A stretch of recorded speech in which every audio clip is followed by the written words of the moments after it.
নে বাবা 2 লা ভাত খা, 2 দিন ধরে কিচ্ছু খাস না। না আমি খাইতাম না। আমার আইফোন 17 প্রো ম্যাক্স না কিনে দিলে আমি একটা ভাতও খাইতাম না। আরে বাবা রে, জিদ করে থাইস না। তুই যে মোবাইলের কথা কইতাছস, এই মোবাইল কিনলে 2 লাখ টাকা লাগে। আমি অত টাকা কই ফাইম কছেন? তুমি কইতে টিয়া বাহিরে কিনে দিবে এটা আমি জানি। আমার আইফোন 17 প্রো ম্যাক্স লাগবো মানে লাগবোই। আমারও ছোটবেলায় ইচ্ছা আছিল একটা সাহেল কিনতাম, কিন্তু পরিবারের অবস্থা খারাপ আছে দেখা কিনছি না।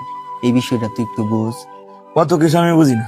আমার 17 প্রো ম্যাক্স লাগবো মানে লাগবো, এখন আমি ভাত খাইতাম না। ওইসে বুঝছি, তোরে বোঝানোর কোনো ভাও নাই। তোর জিদের সামনে আমার হার মানো লাগলোই।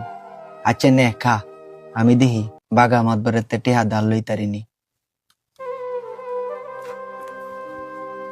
মাতবর সাহেব, আমি তো একটা বিপদ ফিরে গেছি গা। আচ্ছা চাচা বসেন, কি বিপদ শুনি। আমার স্যারাটা 2 দিন ধরে কিছু খানা। কেন নতুন আইফোন বেরিয়েছে 17 প্রো ম্যাক্স না কি নাম, এটা মোবাইল কিনতো। অন কইন আমি অত টাকা কই ফায়াম। অন আমনে যদি দয়া হইরা আমারে 2000 টাকা দাঁত দিতাম।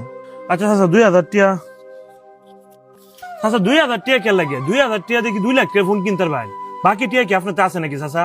টেহা তো বাবা আমার তো একটি হওয়া নাই। তাহলে চাচা 2000 দিয়ে কি করবেন আপনি? কাফনের কাপড় কিনতে।